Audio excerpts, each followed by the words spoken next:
Welcome back, everybody. Today we're doing something a little different. We're going to be diving into a fantasy novel, R.F. Kuang's Babel. Ooh. But don't worry, this isn't just a book club. We're going to be focusing on all the historical elements woven into the story, like the history of translation and its impact on empires. And get ready to discover how Babel uses all these amazing linguistic details to create a magic system that feels surprisingly real. Yeah, what's so captivating about Babel is how it just blends historical fact and fantasy to explore this complex relationship between language and power. Yeah. Especially during the height of the British Empire. So let's set the scene a little bit. Babel itself is this grand translation institute at Oxford. So imagine these stunning buildings, bustling hallways, students from all corners of the world. It's idyllic. Yeah, it sounds idyllic. Yeah. Almost like something out of a dream. Yeah.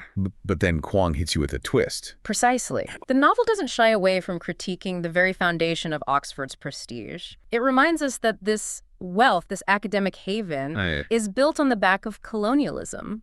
And Babel, this prestigious translation institute, plays a key role in this system. And here's where it gets really mind-blowing, okay? The magic system is directly tied to the nuances of language. Right. So we're talking silver bars inscribed with words in different languages. Yeah. But here's the catch. Yeah. The translation has to be imperfect to create magical effects. Right. Did you ever imagine translation could be so powerful? It's such a brilliant concept. The novel uses this idea of untranslatability as the very source of magic. Think of it this way. The more a word resists a perfect translation, the more magical potential it holds. Like, for example... Yeah, give us an example. There's a silver bar inscribed with the Greek word arabos, meaning boat, and the English word caravel. The link is subtle. Karabos kind of evokes the image of a crab, which plays on the shape of a caravel. Oh, wow. This imperfect translation, this play on this shared imagery, makes fishing ships more successful. So it's about exploiting those tiny gaps between languages. Exactly. Those shades of meaning that can't quite be captured. Yeah. It makes you wonder, what are we missing when we rely on translations? It's almost like a secret code embedded in language itself. Absolutely. And you know, this isn't just a clever plot device. It makes us think critically about the limits of language. Have you ever encountered a word or phrase in another language that seems impossible to translate accurately? Oh, absolutely. Right. I was just wrestling with this the other day, trying to explain a slang term from my childhood to a friend from another country, and it just didn't translate. It made me realize how much meaning gets lost in those moments. Exactly. It forces us to acknowledge this inherent power of language to shape our understanding of the world. It really does. And that's what Babel does so brilliantly. It makes you question the words you use every day and the assumptions embedded within them. So we've got this magic system tied to translation. We've got this critique of Oxford and colonialism. But how do these two things connect? Well, the novel shows how translators, especially within empires, aren't just neutral figures, they're active participants in shaping power dynamics. Oh, interesting. Think about it. They facilitate trade, law, even military operations. They hold the key to understanding and controlling information. That makes sense. Right. Yeah. It's easy to imagine how even a slight mistranslation could have huge consequences in those situations. For sure. And the novel highlights this beautifully through these seemingly innocent interactions. There's the scene where Robin, a Chinese student at Babel, is asked about Chinese lacquerware at a reception. On the surface, it's just polite conversation, but beneath that seemingly harmless exchange lies something much more complex. Yeah, it feels almost invasive. Yes. Like Robin's culture is being put on display, treated as exotic or other. Exactly. It's a subtle but powerful example of how colonized cultures are often exoticized. Treated as objects of curiosity rather than equals. It's interesting. It makes us question how language and translation can be used to reinforce these power imbalances. It's like Kuang is saying, hey, look closer. Yeah. Even this seemingly innocuous conversation is steeped in the power dynamics of empire. Exactly. And then she takes it even further by bringing in the history of silver as a key element in the story. And it's not just some random magical element. Absolutely not. Right. Silver plays a huge role in world history. Particularly in the context of colonialism and global trade. The novel explains how silver flowed from the Americas to Europe and then to China, highlighting this devastating impact of this trade on colonized populations. Yeah, and one of the characters, Griffin, really lays it out. Yes. This radical student at Babel. He's intense. Yeah, Griffin is intense. He's the one who brings up the real-world example of Potosi. Right. A city in Bolivia known for its silver mines. And he paints this horrific picture of enslaved and indigenous people forced to work in brutal conditions. Yeah. All to fuel the global demand for silver. Potosi serves as this stark reminder of the human cost. It does. Of colonialism and resource extraction. And the irony is, China's demand for silver ends up enriching the very empire that exploits it. Yeah, it's a vicious cycle. It is. And translators, these seemingly neutral figures, are caught right in the middle of it. Exactly. It's a lot to unpack, right? It is. But it's so thought-provoking. Yeah. Kuang manages to weave all these complex ideas about language, power, and history into a story that's both fantastical and incredibly grounded. It's remarkable how she uses real linguistic details to add depth to the magic system and its critique. Yeah, like how the word nice originally meant stupid. That blew my mind. It's fascinating, right? Yeah. She delves into the etymology of words, showing how their meanings have shifted over time. It's like she's saying words themselves carry a hidden history. And understanding that history can unlock a deeper understanding of the world. Precisely. And she doesn't stop there. She even embeds Chinese characters and explanations into the narration, adding another layer of richness and complexity for those who can understand it. It's like a secret language within a secret language. It is. It's clear Kuang is passionate about language and wants to share that passion with the reader. Absolutely. Inviting us to consider the hidden depths of words and their power to shape our world. And through that passion, she's able to make some powerful statements about the relationship between language, power, and resistance. Okay. Which brings us to the Homies Society. Yes. A secret group of Babel students who are actively working to disrupt the empire's silver trade. Right. They're not just passively accepting the role they've been given. They're fighting back. Using their knowledge of language and translation to challenge the very system that trained them. Their methods are a mix of sabotage, theft, and ultimately a full-blown strike that aims to shut down Babel. Whoa. They're willing to risk everything to make their point. It's both thrilling and heartbreaking to watch them navigate these dangerous waters. And it's not just about external action either. Right. The novel also explores the internal conflicts they face. Yes. Especially Robin.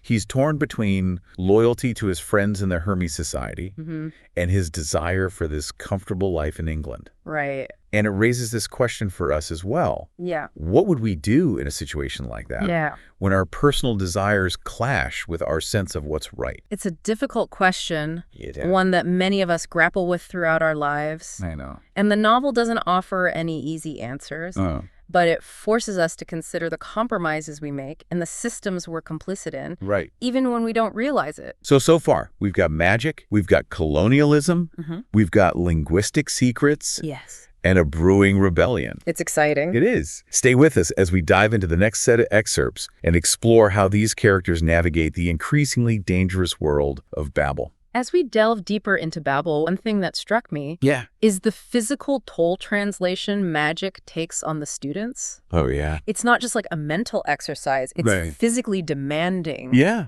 Even dangerous. You're right. It's like their very blood fuels this magic system. Remember that scene where they have to give blood for the wards at Babel? Yes. It's a bit creepy, but it also kind of makes sense in the context of this world. It's such a visceral representation of sacrifice, almost as if they're literally giving a part of themselves to this institution. And it's not always voluntary. There's a scene where Robin is forced to translate for Mr. Biss, this arrogant British trader who's pushing for the opium trade in Canton. Oof, Mr. Biss. Yeah. Yeah, he's such a complex character, embodying the worst of colonial attitudes. Right. It's like Kuang is holding up a mirror to history, forcing us to confront the ugly realities of that era. What's interesting is how Robin, as the translator, is forced to be a conduit for this harmful rhetoric. He's caught in this incredibly difficult position, mediating a conversation between two cultures on a collision course. It makes you realize that translators aren't just neutral figures.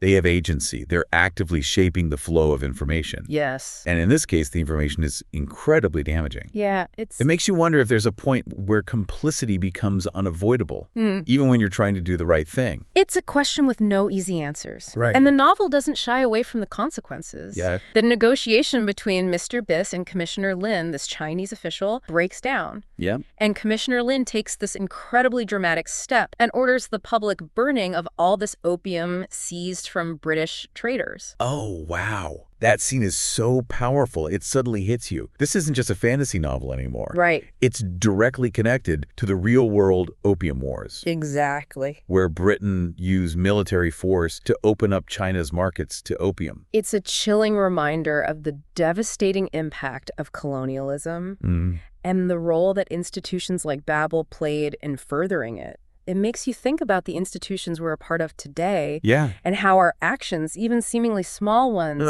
can contribute to larger systems. But amidst all of this darkness, there's still that spark of resistance. Yes, there is. The Hermes Society steps up their game, moving beyond just disrupting individual silver workings to staging a full-blown strike at Babel, hoping to shut down the entire operation. It's a bold move. It is. They're essentially declaring war on the very institution that trained them. It speaks to the depth of their convictions, their willingness to risk everything for what they believe in. Their plan is pretty daring. It is. So they want to take over the tower, control the flow of silver, and force the British government to end the war with China. Right. But the risks are huge. Oh, absolutely. They're risking their futures, their freedom, even their lives. Yeah. And the internal conflict is palpable, especially for Robin. Right. He's torn between loyalty to his friends in Hermes and the life he's built in England. It's a classic dilemma, right? Yeah. Loyalty versus ambition, the desire for a better life versus the responsibility to fight for justice.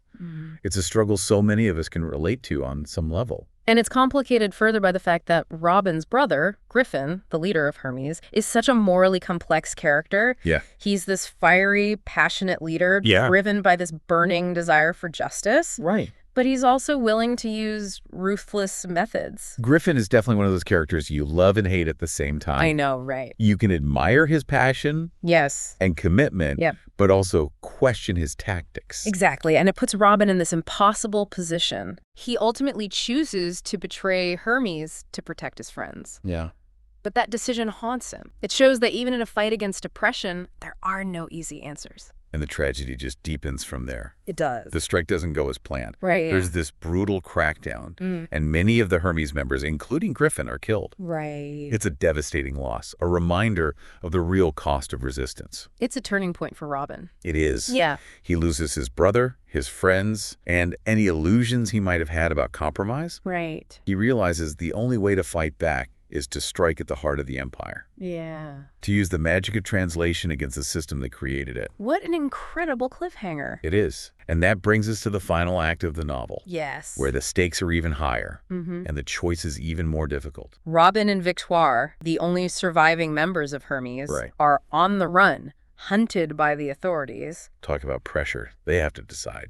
Disappear and try to build a new life. Or risk everything for one last act of rebellion. What do they choose? Let's dive into the final part of this deep dive and find out. Okay, so we're back, and the tension is so thick. I know. You could cut it with a silver bar. Right. Robin and Victoire are on the run, hunted by the authorities, but they haven't given up yet. Nope. They're determined to make this final stand count. They are. What strikes me is their shift in thinking. They realize that pamphlets and reasoned arguments aren't enough to change the course of history. Yeah, it's a turning point for them. Yeah. They realize they have to hit the empire where it hurts. Right. Disrupt the flow of silver, the very lifeblood of its power. It's a radical shift in strategy, right? Yeah. They're going from words to action, from persuasion to disruption. Yeah. It makes you wonder, what pushes people to that point? Right. When do you decide that the only way to fight for change is to dismantle the system itself? It's a question that resonates throughout history, isn't it? It does. We see it in social movements, in revolutions, in individual acts of defiance. Right. Sometimes the desire for justice becomes so strong that it overrides everything else, even self-preservation. And their tactics are fascinating.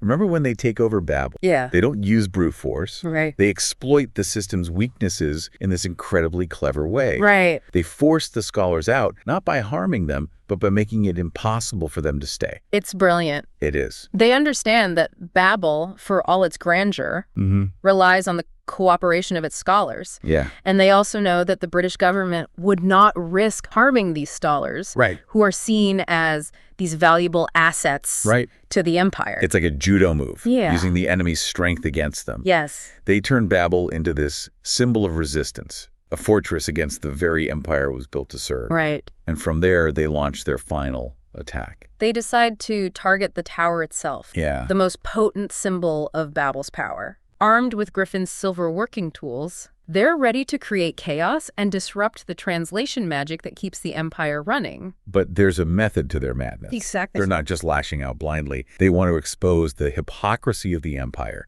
the hidden costs of its so-called progress. They target the silver bars that power everything, from warships to luxury goods. Yeah.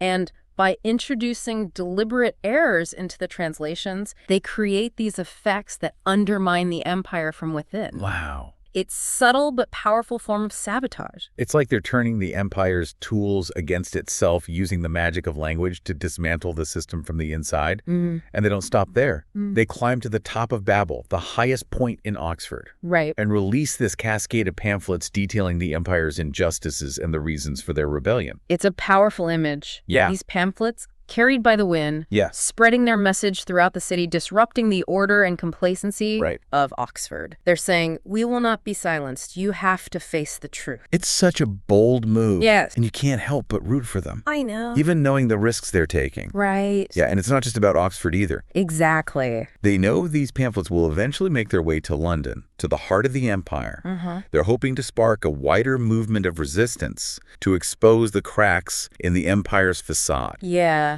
But it's bittersweet victory, isn't it? It is. They achieve their goal. Right. They strike a blow against the empire, but at a tremendous cost. Their friends are gone. Yeah. Their future's uncertain. It really makes you think about the sacrifices people make. It does. In the fight for justice. And the ripple effects of their actions. The novel ends with Robin and Victoire escaping Oxford. Yes. Their fate's unknown. But they planted a seed. They did. Right. Yeah. They've shaken the empire, and their actions have the potential to inspire others to rise up. So, as we come to the end of this deep dive into Babel, what can we take away from this story? What lingers in your mind? For me, it's a reminder that language is power, that even seemingly neutral institutions can be complicit in systems of oppression. It's a call to action, urging us to question the narratives we're told and to fight for a more just world, even when it seems impossible. Babel is a story that resonates deeply in our own time, a time when issues of colonialism, exploitation, and the struggle for justice are as relevant as ever.